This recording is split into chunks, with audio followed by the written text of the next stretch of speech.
सर्वप्रथम चंपल की माटी को नमन करती हूँ। मंच पर विराजित शारदा माता को नमन करती हूँ। साथ ही आज चंद्रशेखर जी का जन्मदिन है, तो उन्हें भी सत नमन करती हूँ। इसके साथ ही सर्वप्रथम बनखंडेश्वर और गोरेश्वर महादेव को शिव की समान प्रणाम करती है और इस पवित्र धरा से वरिष्ठता और पुरानी पेंशन का सिलसिला करती हूँ और आप सबको विश्वास दिलाती हूँ कि जब तक पुरानी पेंशन शब्द बार बार इसलिए लगाना पड़ता है क्योंकि हमारे दिल्ली में बैठी हुई सरकार, जिसके अटल बिहारी वाजपेयी जी अब हमारे बीच में नहीं है, जिन्होंने हमारी पुरानी पेंशन को बंद करके एक एनपीएस जैसा सगुफा हम सबके बीच में छोड़ दिया, वो उन्होंने बहुत गलत किया। खुद तो पुरानी पेंशन लेते लेते चले गए, पूरा इलाज पुरानी पेंशन से कराते रहे, पर समस्त कर्मचारियों की 1995 से पुरानी पेंशन बंद कर दी, यह कह करके कि सरकार के ऊपर बहुत बड़ा भार है। तो आज मैं इस संबल की घाटी, इस चंबल की धरा, भिंडी जो तपोभूमि है चंबल, इस पर मैं आज आई। इसके लिए मैं अभिभूत हूँ। मैं इतनी अभिभूत हूँ कि मुझे भी ये महसूस हुआ यहाँ आकर के कि सच में यहाँ का पानी पीने के बाद आपके अंदर सोई हुई जो ज्वाला है वो जागृत हो जाती है। जैसा कि अभी हमारे कटनी के राजू भैया ने बताया कि उद्बोधन में भी आप सबको दिखाई दे रहा था, तो ये सच है। बात ये है कि अर्थव्यवस्था, उन्होंने ये काम गणित भी पढ़ाते हैं, हम सामाजिक विज्ञान भी पढ़ाते हैं, हम अर्थशास्त्र भी पढ़ाते हैं। तो माननीय नाना जी और मामा जी, मैं आपसे इस मंच के माध्यम से ये पूछना चाहती हूँ कि आपकी अर्थव्यवस्था को नुकसान केवल कर्मचारियों को ही पुरानी पेंशन देने में क्यों हो रहा है? आपकी अर्थव्यवस्था में नुकसान आप लोग जो 4-4, 5-5 पेंशन ले रहे हो उससे क्यों नहीं हो रहा है? तो मैं उन अर्थशास्त्रियों से भी निवेदन करना चाहती हूँ इस मंच के माध्यम से, एक बार पुनः आप जो है अध्ययन कर लें, पुनः देख लें, आप समझ लें कि 4-4 पुरानी पेंशन लेने के बाद, समस्त प्रकार के वेतन भत्ते लेने के बाद, जिनका अध्ययन हमसे कम है उन्हें वो सब सुविधाएं देने के बाद आपकी अर्थव्यवस्था पे कोई फर्क नहीं पड़ता। पर जो ये कर्मचारी है समस्त अलग अलग विभागों का, जो अपनी सेवा के 62 वर्ष काम करके आपके बीच में देते हैं एक छोटे से वेतन पर, जिन्हें किसी भी प्रकार का भत्ता जो है वो आप प्रदान नहीं करते, उन्हें किसी प्रकार का एक आप अलग से कोई दान नहीं करते, तो उसकी आप पुरानी पेंशन बंद करके उसे आप एनपीएस की बात करते हो और खुद की आप सारी पेंशन, सारे भत्ते आप चालू रखते हो। बात आती है दोनों सरकारों या चारों सरकारों की, सदन में जब दोनों बैठते हो तो मंच ठोक ठोक कर अपनी सारी मांगें पूरी कर लेते हो, पर बात आती है समस्त कर्मचारियों की तो सिरे से सब नकार देते हो। तो समय बहुत कम है जो सत्ता में बैठी हुई सरकार है उसके पास, तो आप विचार कर लें। और हमारी वरिष्ठता, अब बात यहाँ पर क्योंकि समस्त विभाग के कर्मचारी बैठे हैं, तो आप लोगों को ये लगता होगा कि ये क्यों बार बार बात ले आते हैं वरिष्ठता वरिष्ठता वरिष्ठता। तो इस पर प्रकाश डालते हुए आपको बताती हूँ, आप पत्रकार बंधु हैं उन्हें भी बताती हूँ कि इसलिए आती है ये बात बार बार क्योंकि मध्य प्रदेश का एक शिक्षक संवर्ग ही ऐसा है जिसकी एक नियुक्ति दिनांक नहीं है, जिसकी कितनी नियुक्ति दिनांक है?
6वें वेतनमान के एक नहीं, कितने आदेश हुए? 4 से 5 आदेश हुए। क्यों? क्योंकि चोर था, मन में पाप था, इसलिए आदेश बार बार गलत निकाले गए, विसंगति पूर्ण निकाले गए, ताकि अध्यापक हमारा जो है वो केवल और केवल परेशान होता रहे और सड़कों पर आता रहे। इसके बाद 2018 में केवल और केवल एक ही मांग रखी गई थी हमारी कि हमें शिक्षा विभाग 1994 की तरह जस का तस चाहिए, दिया, पर वो भी लूला लंगड़ा टूटा फूटा दिया। उसमें 1 जुलाई 2018 से शिक्षा विभाग नवीन शिक्षक संवर्ग नाम दिया गया।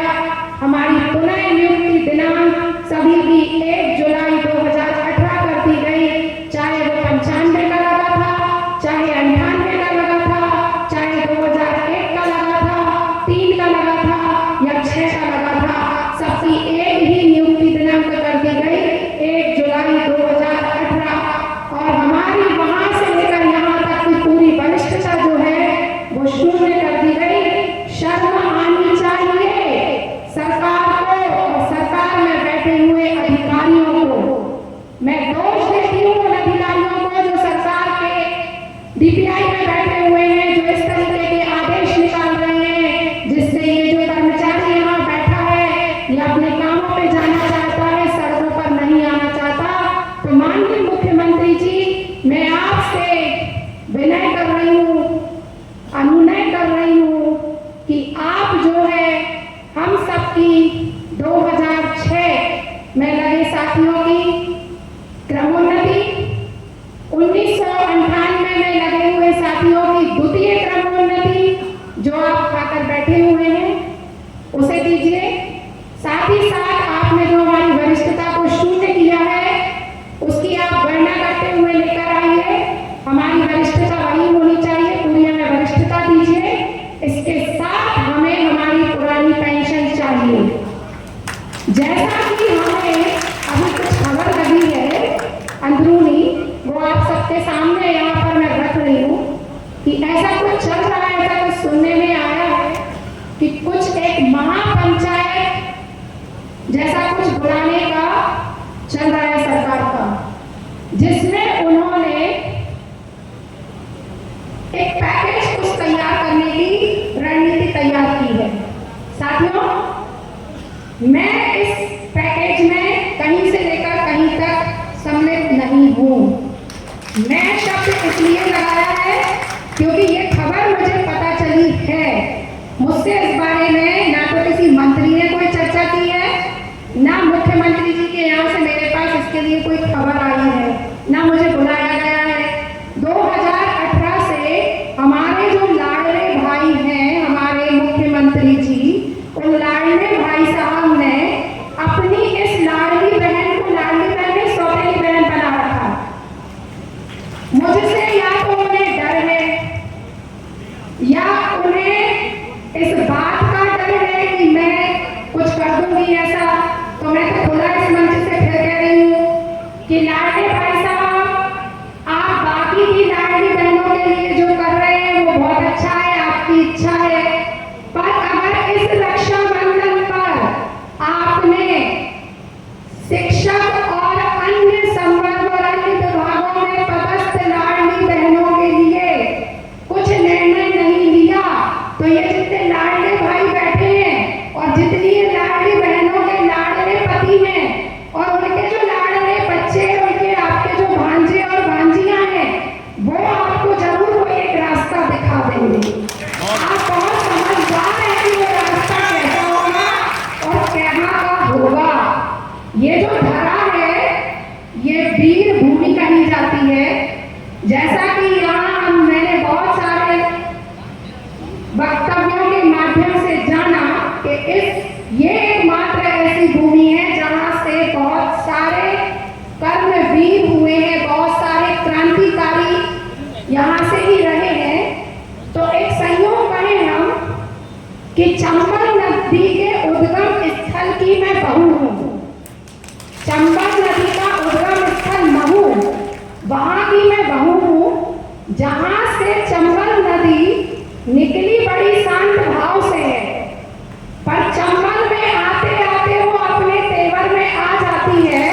तो आज ये संयोग है 5 वर्ष का 2018 के बाद 23 आ गया कि महू से शिल्पी शिवान बहुत शांति के साथ बैठी रही, पर चंबल में आके बहुत तेवर में आ गई।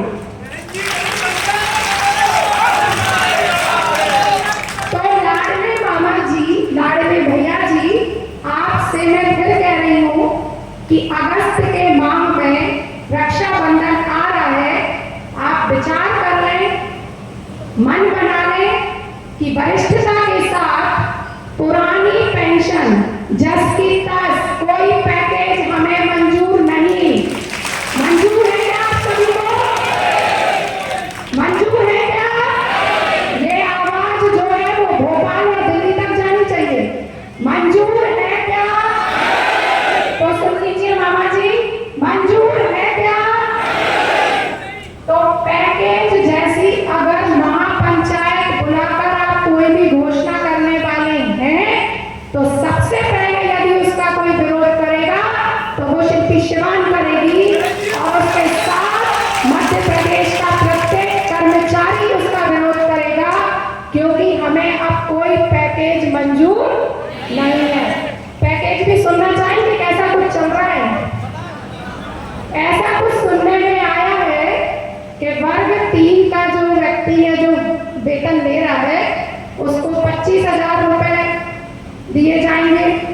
जो वर्ग 2 के समान वेतन प्राप्त कर रहा है उसको 35,000 रुपए दिए जाएंगे, और वर्ग 1 के समान जो वेतन प्राप्त कर रहा है उसको 40 या 45,000 रुपए की कुछ राशि देने की, पैकेज देने की चर्चा चल रही है।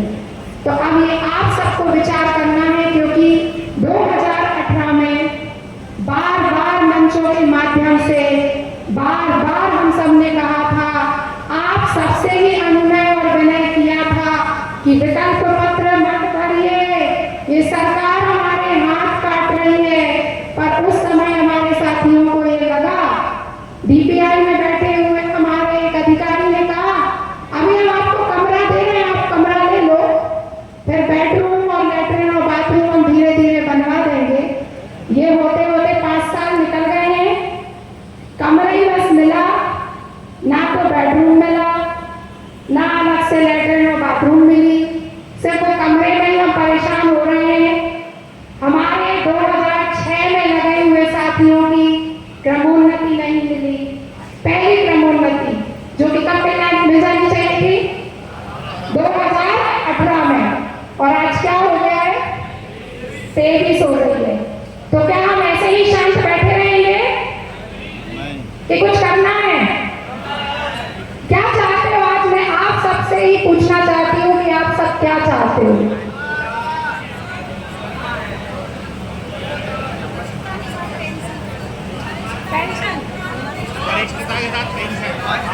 पुरानी पेंशन, तो पुरानी पेंशन ऐसे ही मिल जाएगी क्या? अगर ऐसे मिल जाएगी तो अब हम सब जो है ये प्रोग्राम करने के बाद, जैसे हमारे भाई साहब ने कहा था कि मंच सजाने के बाद फिर हम अपने घरों में बैठ जाते हैं, मिल जाएगी ऐसे अगर पुरानी पेंशन। पुरानी पेंशन और वरिष्ठता की बात बार बार इसलिए कह रही हूँ क्योंकि यहाँ बैठे कुछ साथियों को ये बात नहीं समझ में आ रही है कि वरिष्ठता क्यों जरूरी है। वरिष्ठता इसलिए जरूरी है क्योंकि पुरानी पेंशन की भी कुछ शर्तें और नियम हैं। उस नियम में आपको कम से कम 30 वर्ष की सेवा करना आवश्यक है। तो अगर आपकी नियुक्ति दिनांक को उन्होंने 2018 से ही मान लिया है, तो क्या आपके वर्ष पूरे हो रहे हैं? हमारे जो साथी अभी, इसका ये उदाहरण है कि हमारे कुछ साथी जो अभी रिटायर्ड हो चुके हैं अध्यापक संवर्ग के, किसी को 500 रुपए, किसी को 800 रुपए, किसी को 1200 रुपए मिल रहे हैं, जो जिससे आपके घर का खर्च चल सकता है। बुढ़ापे का एकमात्र सहारा है हमारी पुरानी पेंशन, पर अध्यापकों के लिए वह पुरानी पेंशन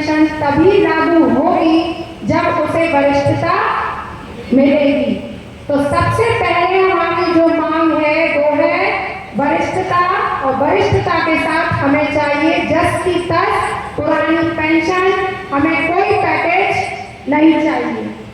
और यदि हमें पुरानी पेंशन और वरिष्ठता नहीं देती है तो मामा जी बड़े दुख के साथ कहना पड़ेगा कि हमारे पास एक ही हथियार है, वोट की चोट।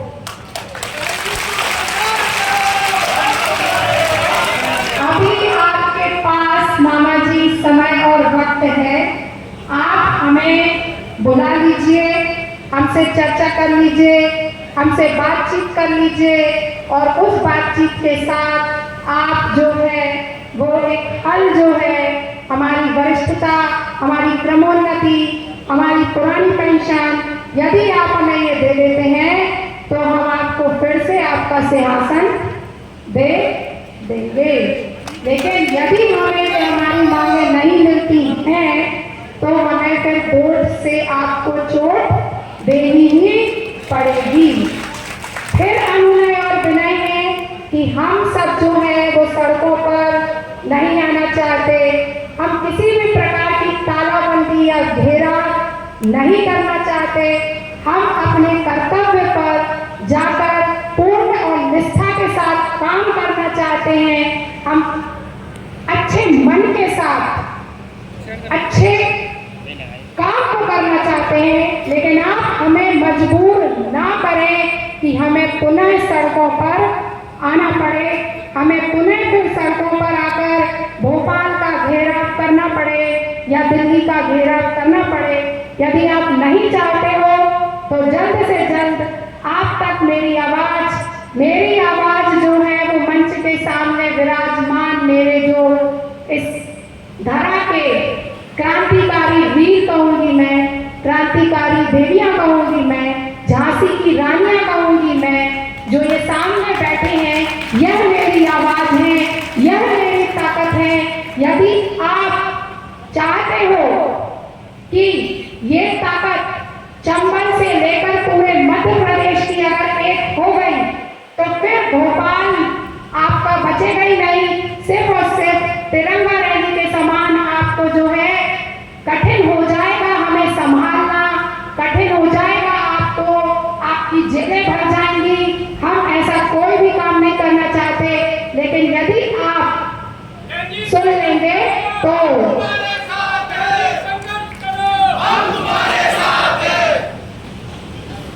आप सबने अपना इतना अमूल्य समय दिया। मैं देख रही हूँ आप सभी सुबह से आए हुए हो और सभी भूखे प्यासे भी हो, लेकिन साथियों आज मैंने चंबल की धरा से शंखनाद किया है, इसके साथ ही साथ मैं चंबल का पानी लेकर ये सौगंध लेने जा रही हूँ कि मैं तब तक संघर्ष करती रहूंगी